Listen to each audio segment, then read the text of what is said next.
আজকের এই সমস্ত আয়োজন দেখছো এটা কিন্তু পিকনিকের নয়, পাশের এক কাকিমার বাড়িতে নিমন্ত্রণ ছিল। এই যে এখন লঙ্কা ভাজা দিয়ে আলু ভাতে মাখা হচ্ছে। আজকের স্পেশাল ছিল খুদের ভাত। খুদের ভাত নিয়ে আমার এক্সপেকটেশনটা একদমই আলাদা ছিল।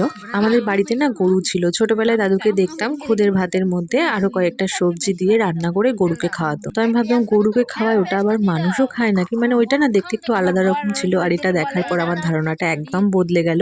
আর স্পেশাল বললাম কারণ আমি আর আমার ননদ এই খুদের ভাত ফার্স্ট টাইম ট্রাই করব। আর এই যে এখানে সমস্ত বাকি আইটেমগুলো রয়েছে, পিকনিক না হলেও ছাদে ব্যাপারটা হচ্ছিল বলে কেমন একটা পিকনিক পিকনিক ফিল আসছিল। মেনুতে ছিল লাউ পাতা বাটা, বেগুন ভাজা, পেঁয়াজ ভাজা, লঙ্কা ভাজা দিয়ে আলু ভাতে মাখা, পেঁয়াজ ভাজা, লঙ্কা ভাজা, সাথে তো খুদের ভাত রয়েছেই। ওদিকে তো সবাই খাওয়া দাওয়া শুরু করে দিয়েছে, চলে এবার আমিও শুরু করি আর তোমাদেরকে ছোট্ট করে একটা রিভিউ দিয়ে দিই। ফার্স্টেই ট্রাই করেছিলাম লাউ পাতা বাটা দিয়ে।